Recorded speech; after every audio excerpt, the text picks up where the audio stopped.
ॐ सहना भवतु सहनौ भुनक्तु सह वीर्यङ्करवावहै तेजस्विनावधीतमस्तु मा विद्विषावहै। ॐ शान्तिः शान्तिः शान्तिः। चरितं रघुनाथस्य शतकोटिप्रविस्तरम् एकैकमक्षरं पुंसां महापातकनाशनं वाल्मीकिगिरिसम्भूता रामाम्भोनिधिसङ्गता श्रीमद्रामायणे गङ्गा पुनाति भुवनत्रयं वाल्मीकिर्मुनिसिंहस्य कवितावनचारिणः शृण्वन् रामकथानादं को नयाति पराङ्गतिम्। जय जय रघुवीर समर्थ सियावर रामचंद्र भगवान की जय।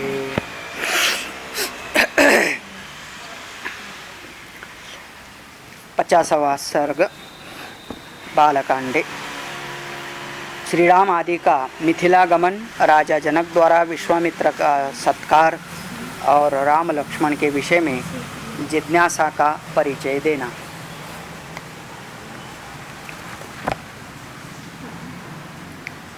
50th सर्ग प्रथम श्लोक। ततः प्रागुत्तरं गत्वा रामसौमित्रिणा सह विश्वामित्रं पुरस्कृत्य यज्ञवाटमुपागमात्। ततः प्रागुत्तरं गत्वा रामः सौमित्रिणा सह। तो फिर वो वहाँ से निकले थे अहिल्या का उद्धार करते हुए बीच में, और अहिल्या का उद्धार होने के बाद रामोपि परमां पूजां गौतमस्य महामुने सकाशात विधिवत प्राप्य जगाम मिथिलां ततः। तब वहाँ से निकल करके मिथिला पहुँच जाते हैं।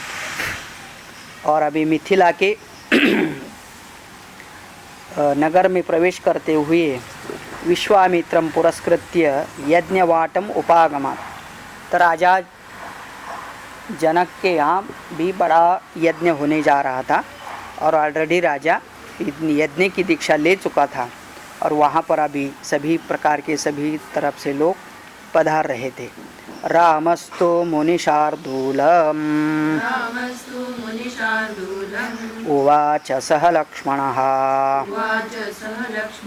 साध्वी यज्ञ समृद्धिर्हि जनकस्य महात्मनः बहूनिह सहस्राणि नानादेशनिवासिनां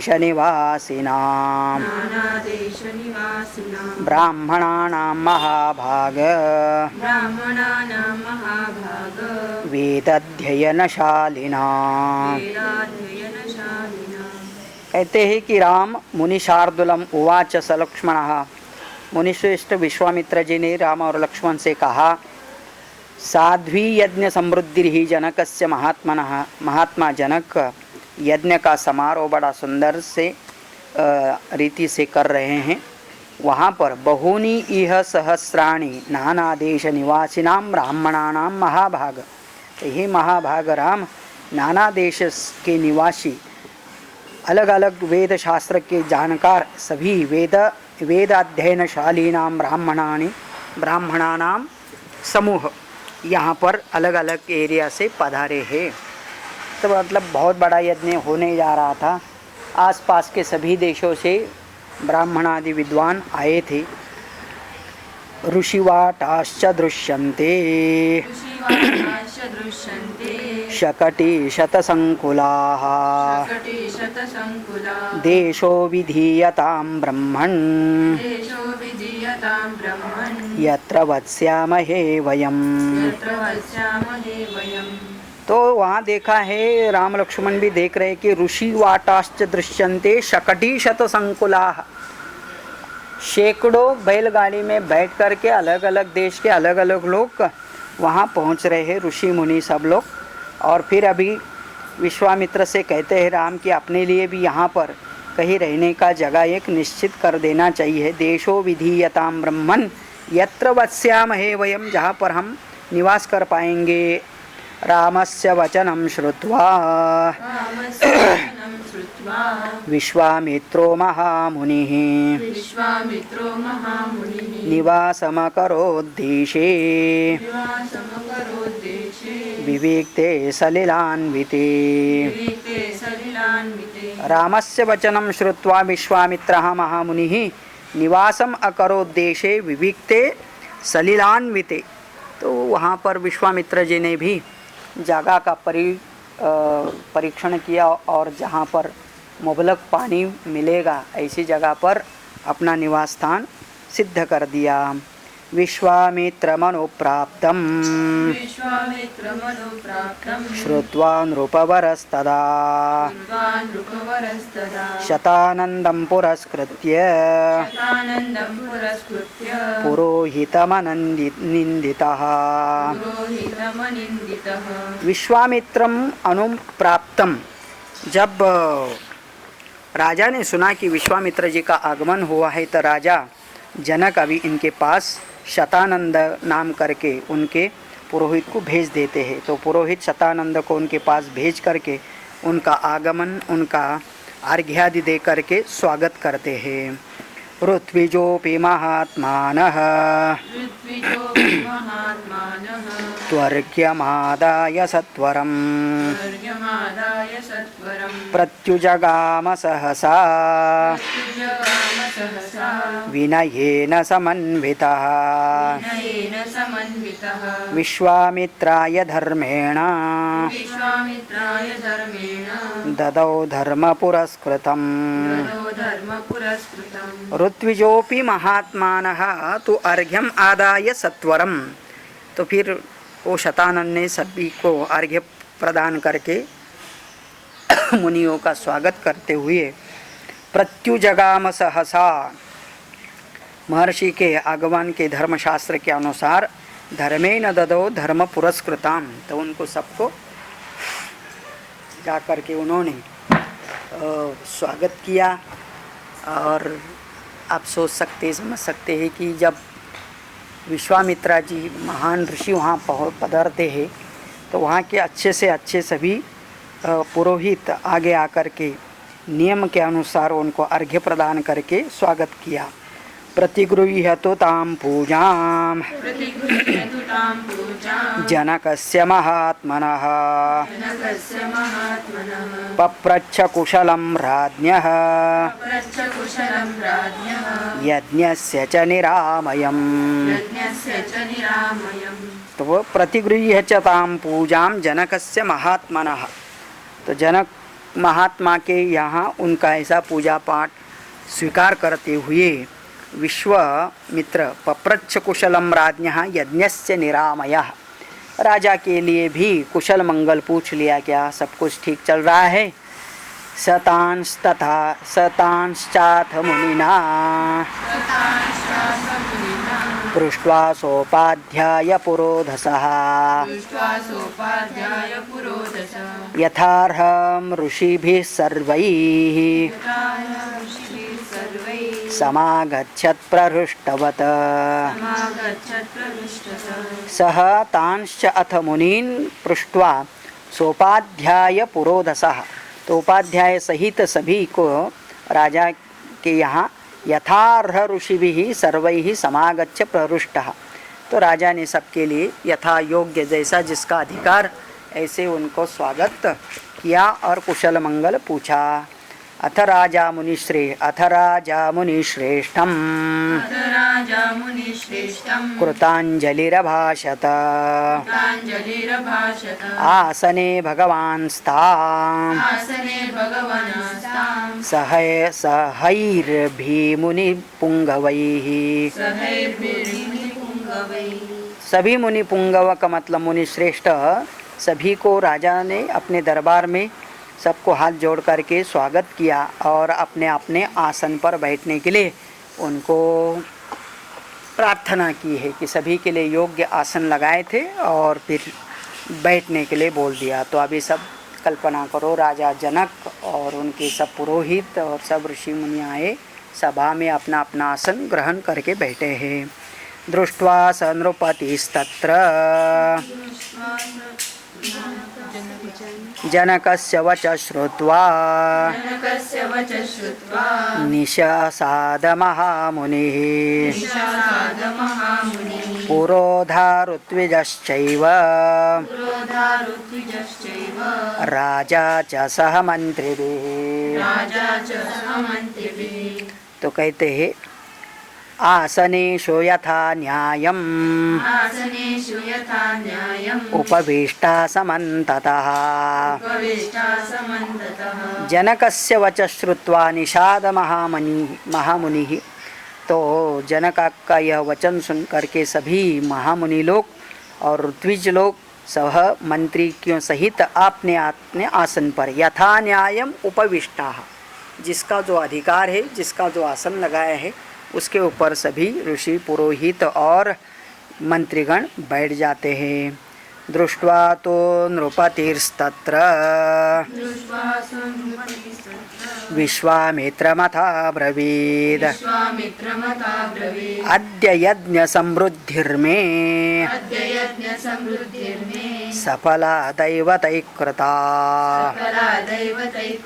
वो सब सभा देखने के बाद राजा जनक को इतना खुश हो गए कि कहते हैं कि देवताओं का कर्म करने के लिए निकला था और लगता है कि मेरा कर्म भी सफल हो चुका है। अभी कर्म तो हो रहा है लेकिन इन सभी का यहाँ उपस्थिति देख करके नृपति ही विश्वामित्रम अथ ब्रवीत, विश्वामित्र को देख करके बोल रहे आद्य यज्ञ समृद्धिर में सफला, मेरा यज्ञ सफल हो जाता है। आप सब लोग आने से ही ऐसे बड़ा खुशी से सबका स्वागत करते हैं और बोलते हैं। हाँ, तो अपने आप को वो कहते हैं कि अद्य यज्ञ फलम प्राप्तम भगवद्दर्शनान् मया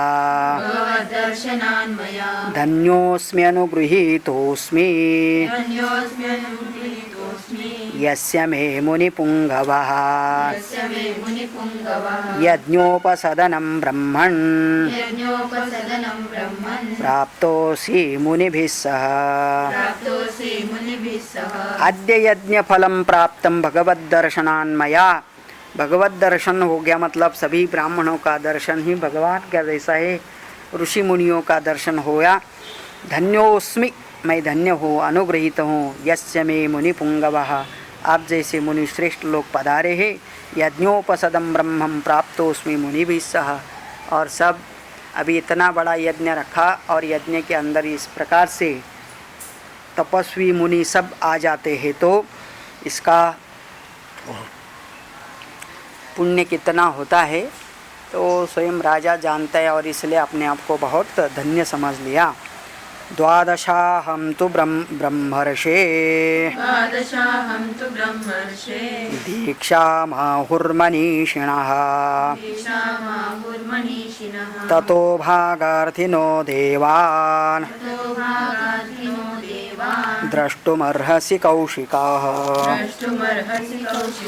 तो कहते हैं कि हे महर्षि, ऋत्विजों का कहना है कि मेरी दीक्षा के 12 दिन शेष रह गए हैं, मतलब राजा ने दीक्षा लिए है और अभी 12 दिन ही बाकी है कि जहाँ यज्ञ पूरा होना चाहिए।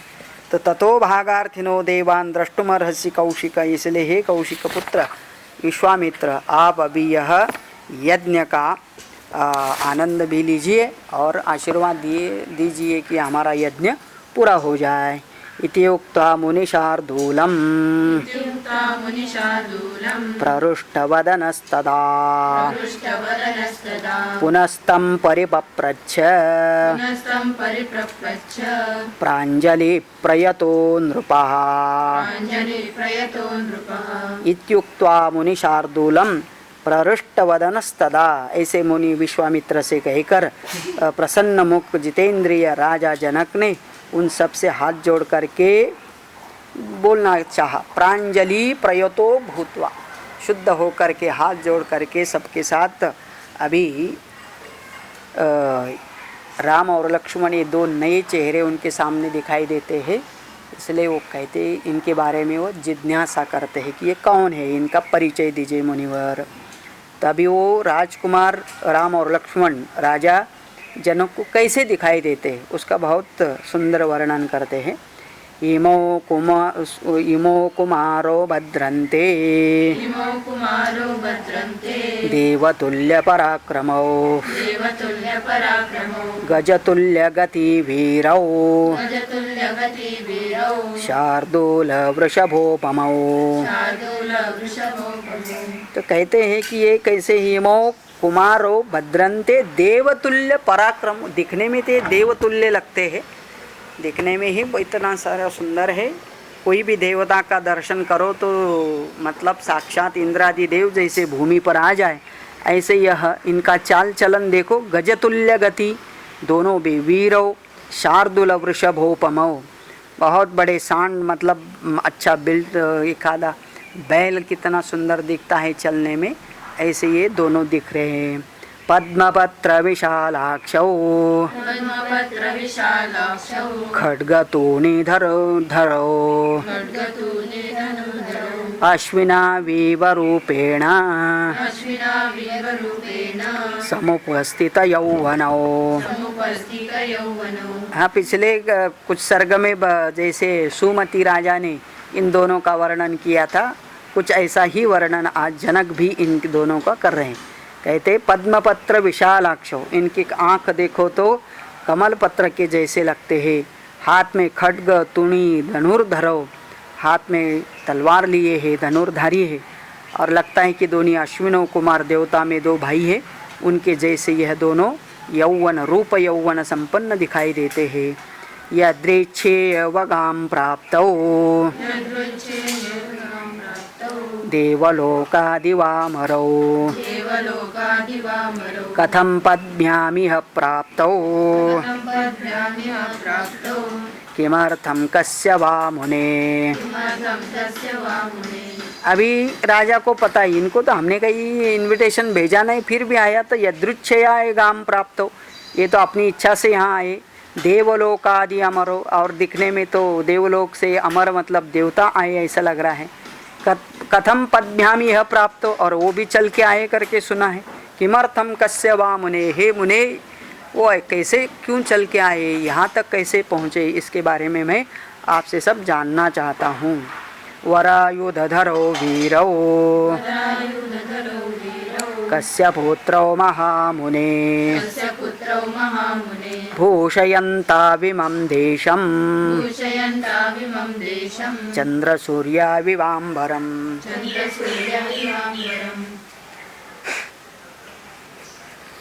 तो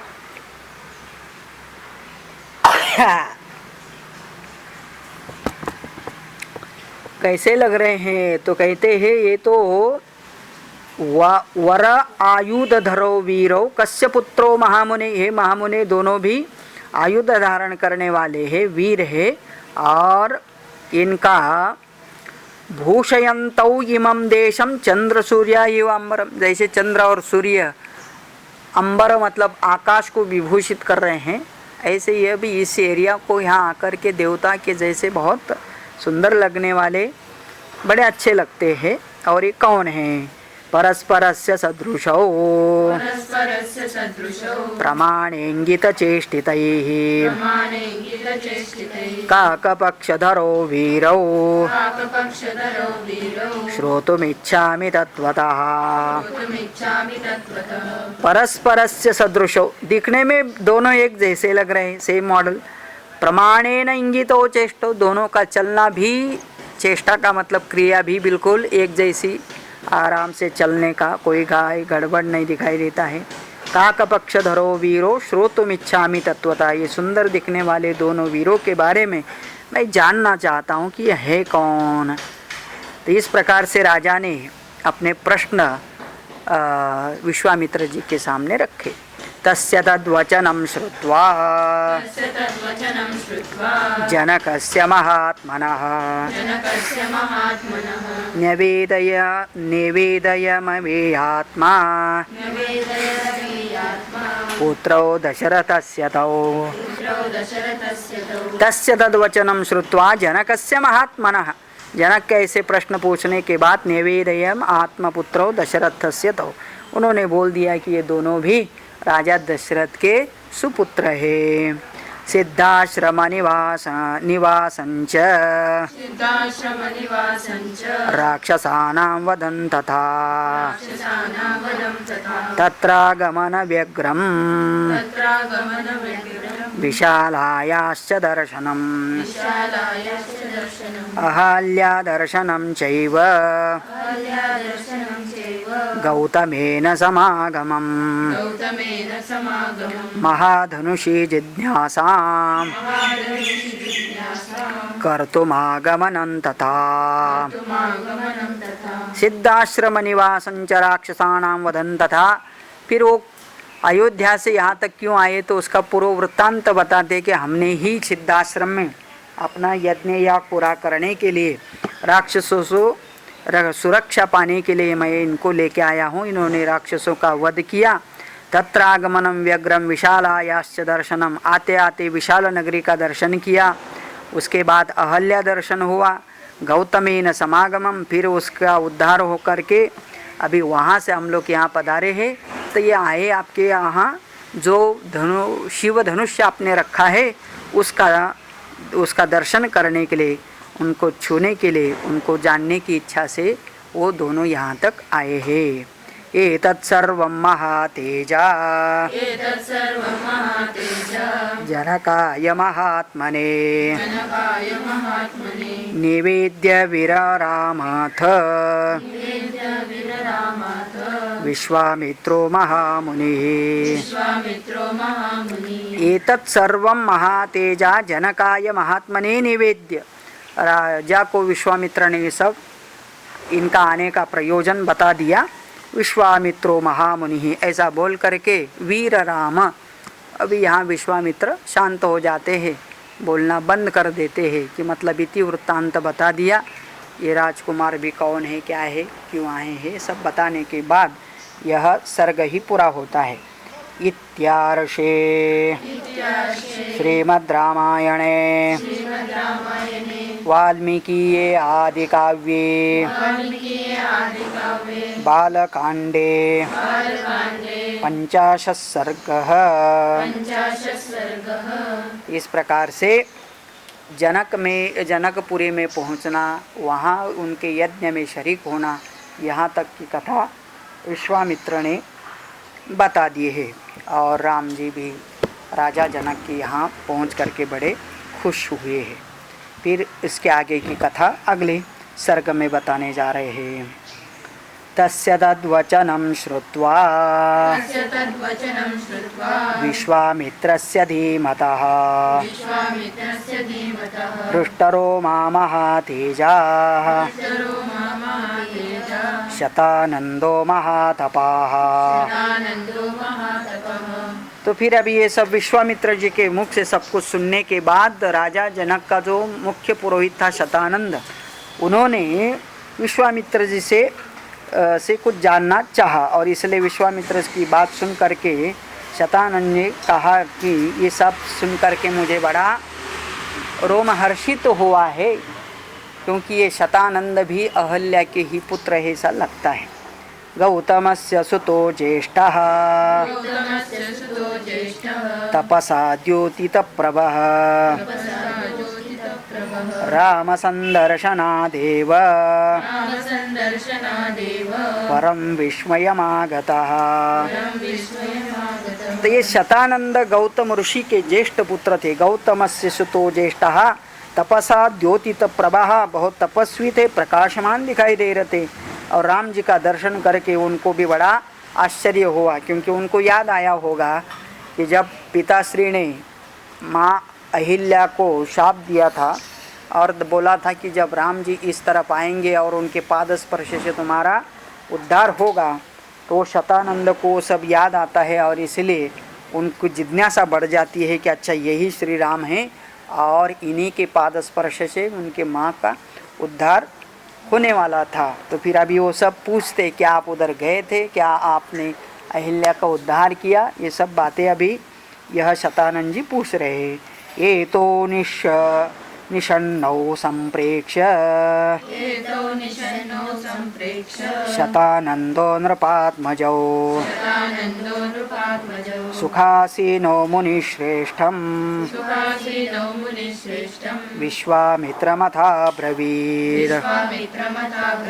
तो शतानंद ने ये अभी राजकुमार के बारे में विश्वामित्र जी से पूछा कि ये कैसे कैसे यहाँ तक पहुँचे हैं, बीच में क्या क्या हुआ है करके, तो डिटेल जानना चाहते हैं। अपिते मुनिशार्दूल मम माता यशस्विनी दर्शिता राजपुत्राय तपो दीर्घमुपागता। तो फिर शतानंद ने पूछा, क्या विश्वामित्र जी से पूछा, क्या विश्वामित्र जी आपने इन राजकुमारों को मेरी माता यशस्विनी तपो दीर्घ उपागता, बहुत वर्षों से वहाँ जमीन में रहते हुए तपस्या कर रही थी, क्या उनका स्थान इन राजकुमारों को दिखाया क्या? अपिरा में महातेजा मम माता यशस्विनी वैन्यैरुपाहरत् पूजा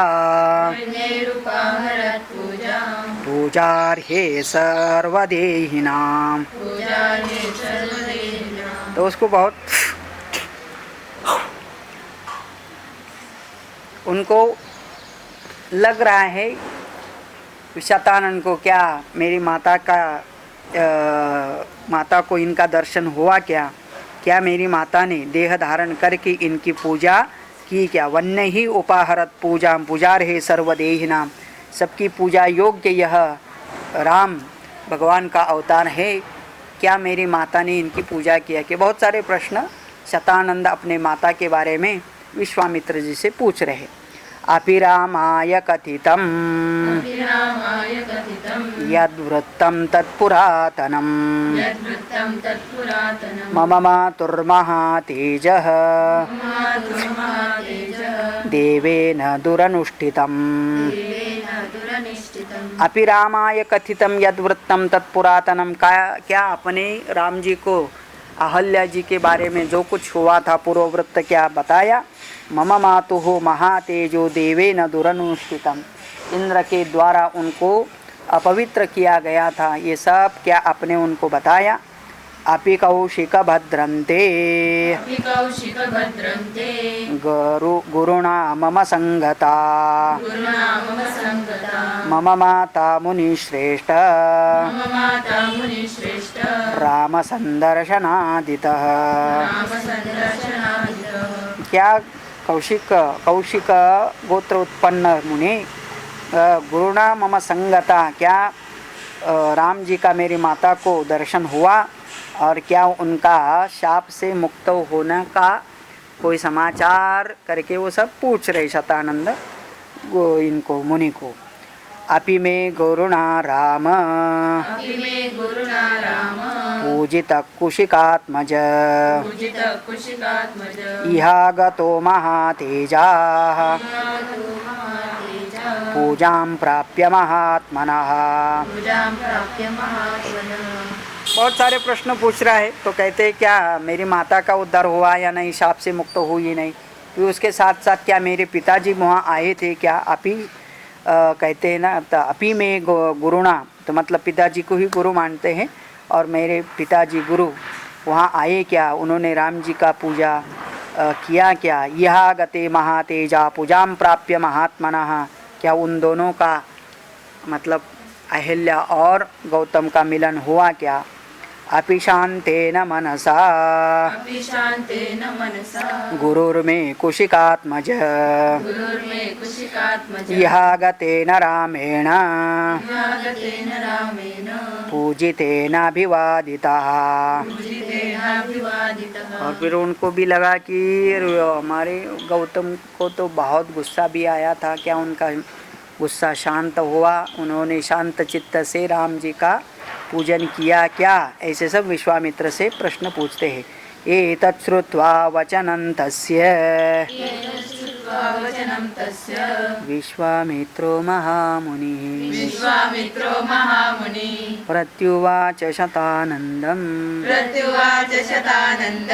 वाक्योऽज्ञो वाक्यकोविदम् वाक्यज्ञो वाक्यकोविदम् तच्छ्रुत्वा वचनं तस्य विश्वामित्र महामुनिः।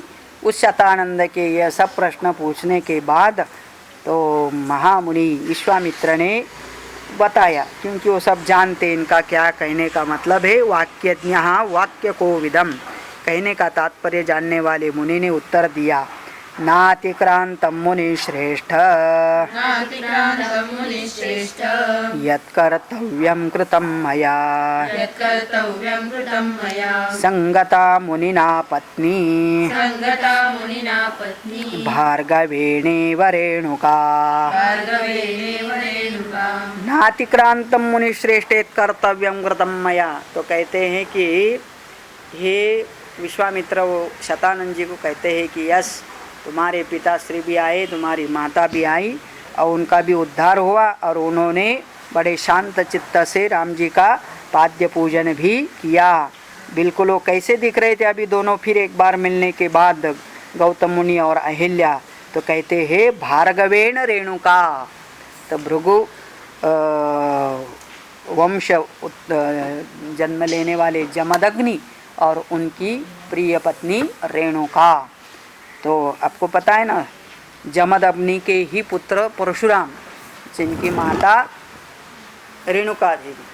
तो फिर ये रेणुका देवी और महातपस्वी जमदग्नि, जैसे उनका होता है ना, वो उनकी कथा में भी आता है कि रेणुका देवी का सिर काट दिया था उनके पुत्र परशुराम ने पिताजी के कहने से, और फिर जोड़ भी दिया और फिर पार वो दोनों एक हो गए थे। तो वो जैसे सुशोभित रहते हैं दिखते हैं, ऐसे यह सुशोभित रहते हैं और दिखते थे दोनों करके। तो कौन? अहल्या और गौतम। तच्छ्रुत्वा वचनं तस्य विश्वामित्रस्य धीमतः शतानन्दो महातेजा रामं वचनमब्रवीत्। तच्छ्रुत्वा वचनं तस्य, विश्वामित्र का यह वचन सुनने के बाद शतानंद महातेजा फिर अभी राम की तरफ देखते हैं और राम को भी कुछ बोलते हैं। क्या बोलते हैं शतानंद राम को? स्वागतं ते नरश्रेष्ठ दिष्ठ्या प्राप्तोऽसि राघव विश्वामित्रं पुरस्कृत्य महर्षिमपराजितम्। अपराजित, कभी पराजित किसी के द्वारा हुए नहीं, ऐसे विश्वामित्र के साथ हे रघुनंदन, अहो भाग्य हमारा, आप यहाँ पर पधारे हैं, आपका यहाँ पर स्वागत है। कि राजा दशरथ के यहाँ पर शतानंद ये पुरोहित थे और इसलिए वो उनका स्वागत करते हैं। अपि रामाय कथितं यत् अचिंत्य कर्मा तपसा ब्रह्मर्षिरमित प्रभा विश्वामित्रो महातेजा वेद्मेनं परमां गतिम्। अचिंत्य कर्मा तपसा ब्रह्मर्षि ही अमित प्रभा। तो ये ब्रह्मर्षि विश्वामित्र तो अमित प्रभा, उनके जैसी कांति प्रकाश और किसी का नहीं था। इतने बड़े तपस्वी विश्वामित्र महातेजा, वेद्मियेनम परमाम गतिम, मैं इनको जानता हूँ और ये जगत के परम आश्रय और हितैषी। ऐसे शतानंद विश्वामित्र जी का भी वर्णन करते हैं राम जी के सामने। नास्ति धन्यतरो राम त्वत्तोऽन्यो भुवि कश्चन गोप्ता कुशिकपुत्रस्ते येन तप्तं महत्तपः। नास्ति धन्यतरः राम त्वत्तोऽन्यो भुवि कश्चन। हे राम, आपके से बड़ा कोई धन्यवान मतलब पुण्यवान कोई नहीं है। गोप्ता कुशिक पुत्रस्ते ये न तप्तम महातपः, इस कुशिक नंदन विश्वामित्र की आपने रक्षा की, जिन्होंने अपना बड़ा तपस पूरा किया करके। ऐसा वर्णन शतानंद राम जी के सामने विश्वामित्र के बारे में करते हैं। श्रूयतां चाभिधास्यामि कौशिकस्य महात्मनः कौशिकस्य महात्मनः यथा बलं यथा तत्त्वं यथा बलं यथा तत्त्वं तन्मे निगदतः शृणु। तन्मे निगदतः शृणु। तो कहते हैं कि यह श्रूयतांच अभिधास्यामि कौशिकस्य महात्मना, इस कौशिक को गोत्र उत्पन्न महात्मा विश्वामित्र के बारे में मैं और भी कुछ बताना चाहता हूँ।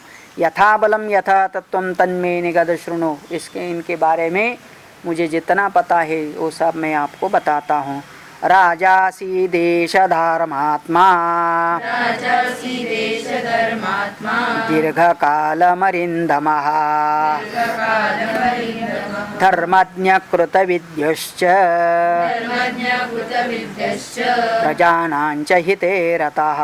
प्रजानां च हिते रतः। शतानंद को विश्वामित्र के बारे में जो कुछ पता था भी उसका वर्णन वो स्वयं उनके सामने और एक बार करते। यद्यपि इनकी कथा पहले राम जी ने सुनी है, लेकिन शतानंद अपनी तरफ से और एक बार वर्णन कर रहे हैं कि विश्वामित्र राजा कि किसके यहाँ पर पैदा हुए। तो कहते हैं विश्वामित्र एक बहुत बड़े धर्मात्मा थे, पहले मतलब राजा थे, दीर्घ काल तक राज्य भी किया और विद्वान होने के साथ साथ पूरे प्रजा का भी यह बहुत ध्यान रखने वाले राजा थे। धर्मज्ञः कृतविद्यश्च प्रजानांच हिते रतः। विश्वामित्र ऐसे सामान्य नहीं था, तो स्वयं एक राजा थे। राज्य भार करने के बाद, सब भोग उपभोगने के बाद भी इसका त्याग करके बड़े तपस्वी भी बाद में होते हैं। इस प्रकार से उनके बारे में ये कह रहे हैं। धर्मज्ञः कृतविद्यश्च प्रजापतिसुतस्त्वासीत् प्रजापतिसुतस्त्वासीत् उषो नाम महीपतिः उषो नाम महीपतिः उषस्य पुत्रो बलवान् उषस्य पुत्रो बलवान् उशनाभः सुधर्मिकः। उशनाभः सुधार्मिकः। प्रजापति सुतः तु आसीत् कुशो नाम महीपति। इनकी परंपरा बताता हूँ करके अभी ये शतानंद जी बता रहे कि विश्वामित्र का कुल कहाँ से शुरू होता है। तो साक्षात प्रजापति का पहला पुत्र कुशः महीपति, तो वो राजा था। कुशस्य पुत्रः बलवान कुशनाभः सुधार्मिकः, और कुश का पुत्र कुशनाभ हो गया। फिर उसके बाद कुशनाभ सुतस्त्वासीत् गाधिरित्येव विश्रुतः गाधिरित्येव विश्रुतः। गाधे पुत्रो महातेजा गाधे पुत्रो महातेजा विश्वामित्रो महामुनिः। विश्वामित्रो महामुनिः। तो प्रजापति के पुत्र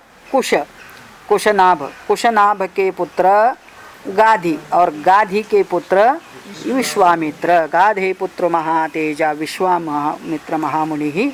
विश्वामित्रो महातेजा विश्वामित्रो महातेजा पालयामास मेदिनी पालयामास मेदिनी बहुवर्षसहस्राणि बहुवर्षसहस्राणि राजा राज्यमकारयत्। राजा राज्यमकारयत्। और फिर यही विश्वामित्र भी जब राजा बने अपने पिता गाधी के बाद, तो कहते हैं इन्होंने कई हजारों वर्ष तक राज्य किया। बहुवर्ष सहस्राणि राजा राज्यम अकारयत्। कदाचित्तु महातेजा योजयित्वा विरोधिनीम् अक्षौहिणी परिवृत्तः परिचक्राम मेदिनी। और फिर कई ऐसा समय आया तब अपना अक्षौहिणी पूरे सेना के सहित पृथ्वी के ऊपर घूम रहे थे, विचरण करने लगे थे राजा विश्वामित्र। नगराणि च राष्ट्राणि नगराणि च राष्ट्राणि सरितश्च महागिरीन् सरितश्च महागिरि आश्रमान् क्रमशो राजा आश्रमान् क्रमशो राजा विचरन्ना जगामः। विचरन्ना जगामः। तो कहते हैं कि अपने बड़े सेना लेकर के विश्वामित्र राजा थे, तब सब जगह घूमना शुरू किया। कहीं नगर होते हुए, राष्ट्र होते हुए, कहीं नदी के तट पर, कहीं तो जंगलों से, बड़े बड़े पहाड़ पर्वतों से निकल के आश्रमान क्रमशः राजा विचरन आजगाम, और वहाँ चलते चलते पहुँच गए। कहाँ पहुँच गए? वशिष्ठाश्रम पदम वसिष्ठस्याश्रमपदं नाना पुष्पलता द्रुमं नाना पुष्पलता द्रुमं नाना मृगगणाकीर्णं नाना मृगगणाकीर्णं सिद्धाचरण सेवितम। सिद्धाचरण तो सेवितं। जाते जाते वशिष्ठ आश्रम में पहुंच गए। वशिष्ठ आश्रम कैसा था? नाना पुष्प से युक्त, अलग अलग प्रकार के पेड़, नाना मृग मतलब अलग अलग वनचर वन्य प्राणी वहाँ रहते थे। सिद्धाचरण, सिद्ध लोक और चारण लोक, सभी प्रकार के वहाँ तपस्वी लोग रहते थे। देवदानव गंधर्वैः किन्नरैरुपशोभितं प्रशांत हरिणाकीर्णं द्विजसंघ ब्रह्मर्षिगणसंकीर्णं देवर्षिगणसेवितं। तो कहते हैं कि वो विश्वामित्र जी का आश्रम कैसा लग रहा था? तो वहाँ देवता, दानव, गंधर्व, किन्नर ये आकर के आश्रम की शोभा बढ़ाते थे। शांत मृग भरे रहते थे। बहुत ब्राह्मण, महर्षि, देवर्षि सब वहाँ आकर के तपश्चर्या भी करते थे। वशिष्ठ जी की सेवा करते थे, क्योंकि ये वशिष्ठ साक्षात ब्रह्मा जी के पुत्र है और बड़े तपस्वी है। तपश्चरण संसिद्धैः अग्निकल्पैर्महात्मभिः सततं संकुलं श्रीमत् ब्रह्मकल्पैर्महात्मभिः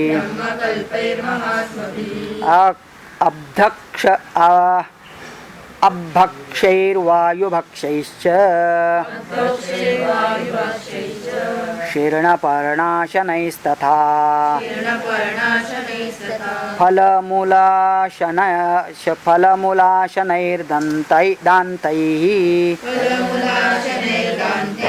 जितदोषैर्जितेन्द्रियैः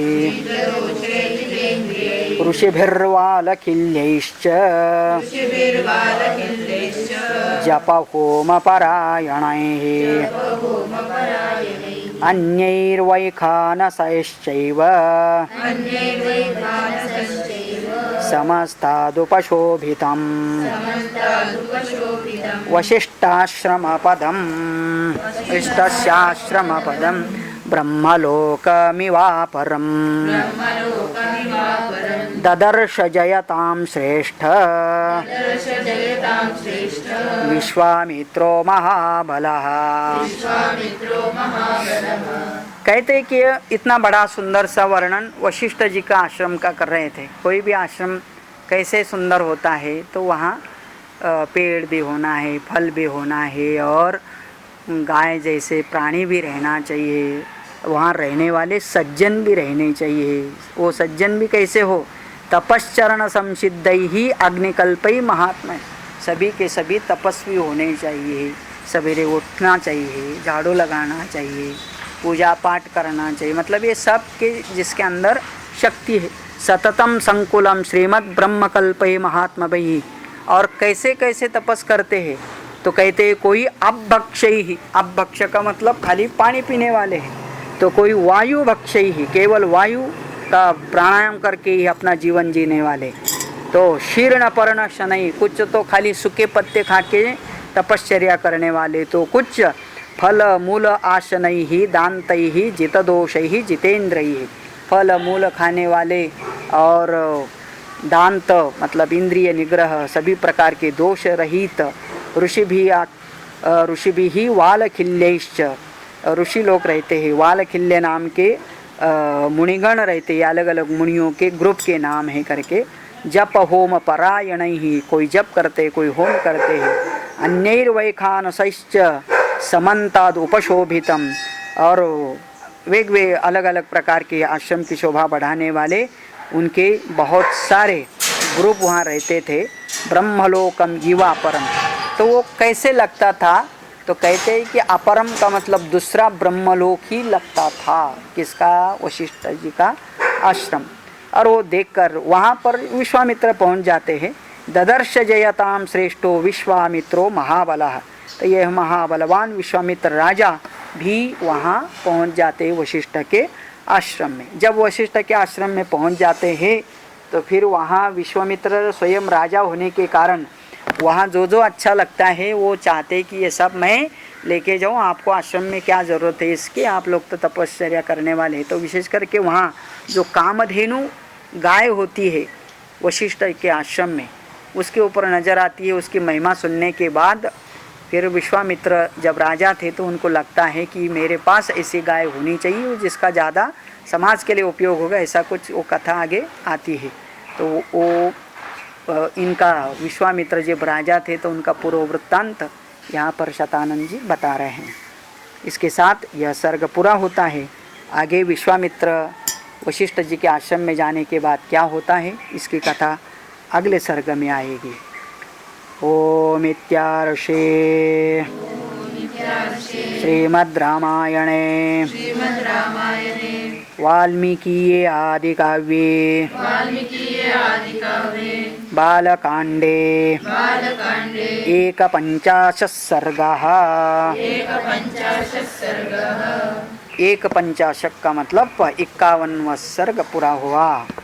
ओम पूर्णमदः पूर्णमिदं पूर्णात् पूर्णमुदच्यते पूर्णस्य पूर्णमादाय पूर्णमेवावशिष्यते। ओम शांति शांति शांतिः। ओम रामचंद्र भगवान की जय। जय जय रघुवीर समर्थ।